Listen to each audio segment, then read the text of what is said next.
Espiritismo Científico, com Mero Robert, psicanalista. Obra de hoje selecionada, Mecanismos da Mediunidade, de Francisco Cândido Xavier e Valdo Vieira como médiums, e pelo espírito Dr. André Luiz, conhecido como médico sanitarista que habitou o Rio de Janeiro no início do século XX. André Luiz fala uma coisa aqui muito importante: a hipnose e a telementação. Em determinados estágios da ocorrência hipnótica, verifica-se o desprendimento parcial da personalidade, com o deslocamento dos centros sensoriais. Ainda aí, porém, o hipnotizado, no centro das irradiações mentais que lhe são próprias, permanece controlado pela onda positiva da vontade que lhe submete.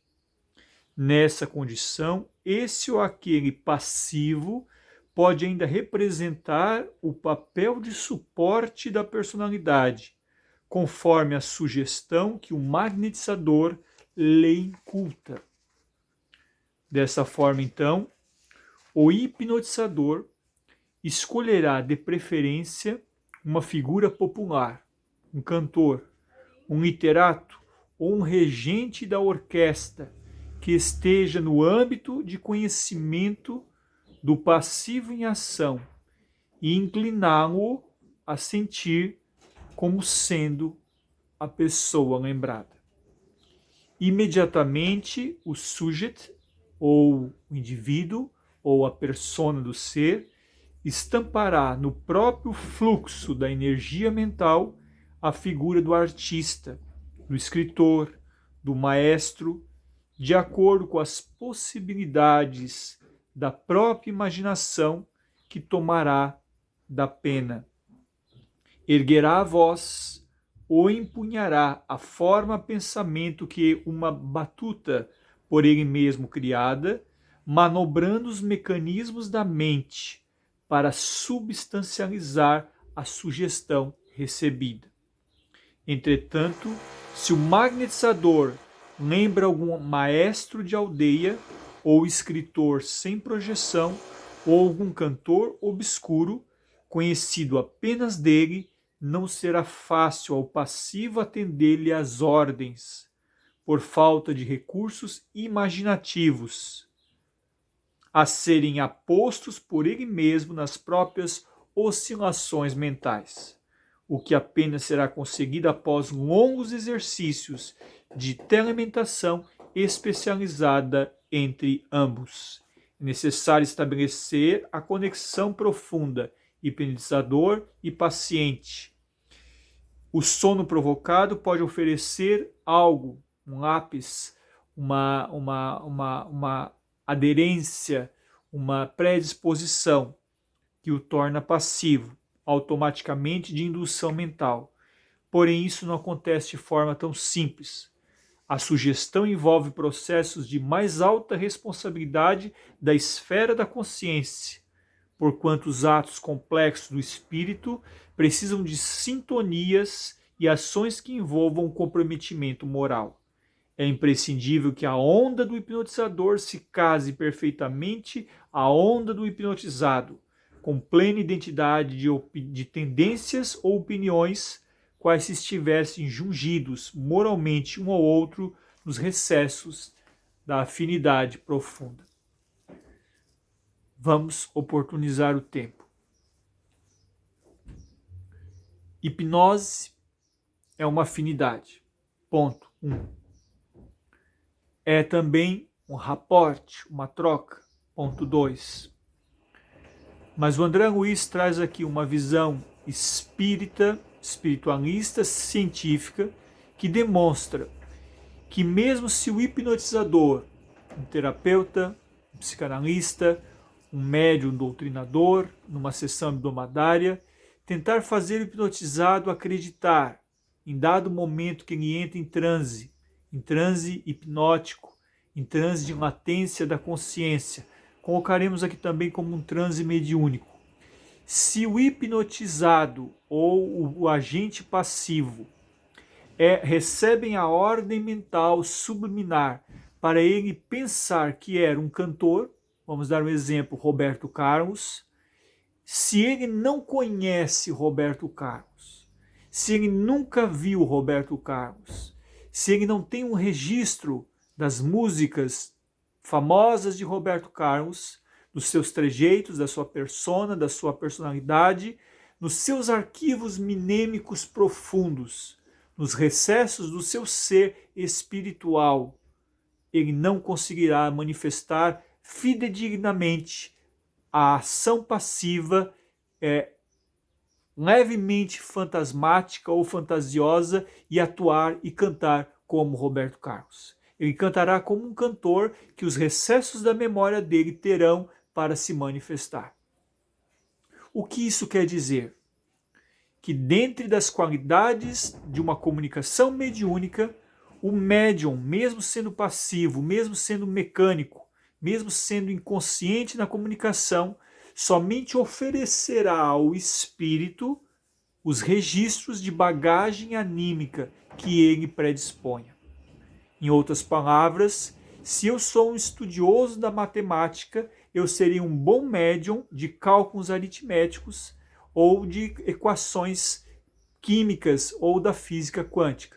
Mas se eu sou um médium, um ser humano, falho no estudo da matemática, eu não serei um bom médium para um espírito matemático. Mesmo se Albert Einstein se manifestasse através de mim, eu não teria uma nova releitura da equação da relatividade ou um novo emblema esquemático do sistema fotoelétrico, ou a fotoluminescência, e etc. Agora, por que existem médiuns poetas? Por que existem médiuns literatos? Por que existem médiuns filosóficos? Por que existem médiuns psicológicos? Porque sua bagagem anímica, nos recessos do ser, não tem a consciência obliterada ou a consciência de culpa dentro desses registros intelectivos.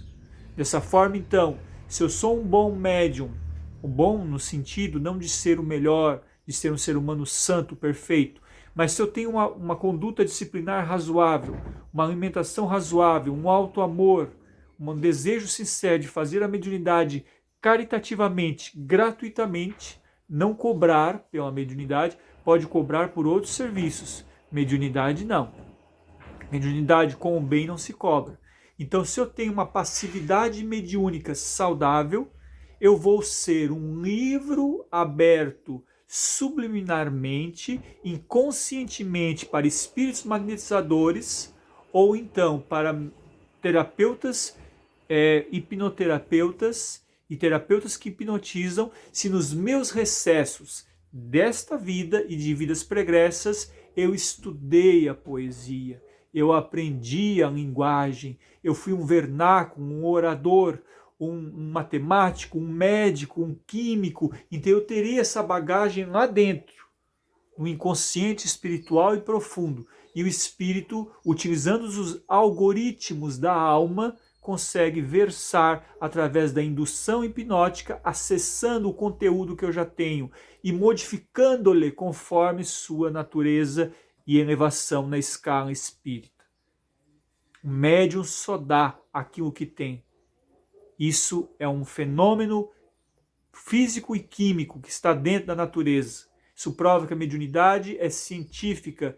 Existe sim a fascinação, existe sim o pseudo-sábio, existe o médium que inconscientemente, presa de espíritos obsessores, queira versar uma comunicação fantasmática, fantasiosa, querendo dar a resolução dos problemas do mundo. Então será um engodo, não terá base. Ele será propenso à criatividade, à atuação, à mímica, à teatralidade. E isso sim pode ocorrer. São essas comunicações, como a historinha da mamãe Pintacilgo que caiu da árvore, quebrou os ovinhos porque um gato tentou assaltar o ninho e quebrou e destruiu todos os ovos e ingeriu, matou a mamãe Pintacilgo.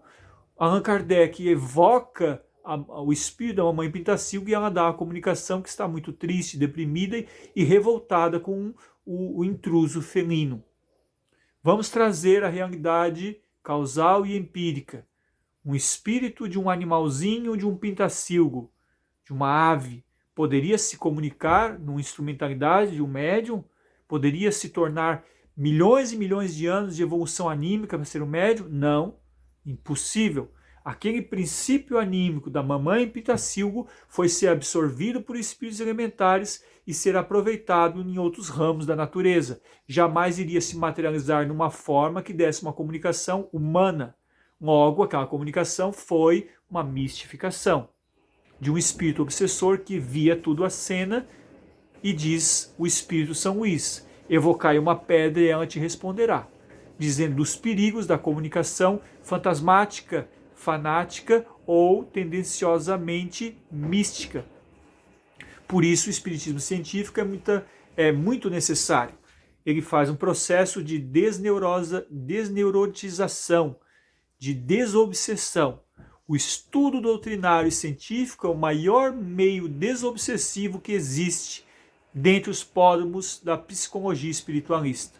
Mais ainda do que uma série repetitiva de orações, muito embora a corrente de oração magnética e radiação seja extremamente útil nos processos de cura orgânica, mas de desbloqueio da mente é preciso estudar, queridos. É preciso inteirar-se, é preciso de ciência e filosofia nos recessos da alma. Se você não aprender como funciona a mediunidade, você será tomado por ela no seu escolho, que é a fanatização, a obsessão e a mistificação. Não evocai todo o espírito. Não evocai um pai, uma mãe que desencarnou só porque você tem apreço. Espere vir naturalmente. Espere que a espiritualidade encaminhe. Não evoque o espírito de uma entidade famosa, porque vai aparecer. E quem vai te provar que ela é ou não? Você tem subsídios para analisar? Não. Deixe as comunicações fluírem naturalmente, espontaneamente, e confie na proteção que vem do alto.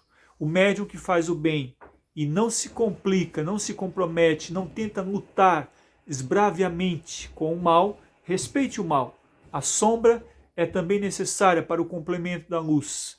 Não demonize a sua sombra, respeite-a.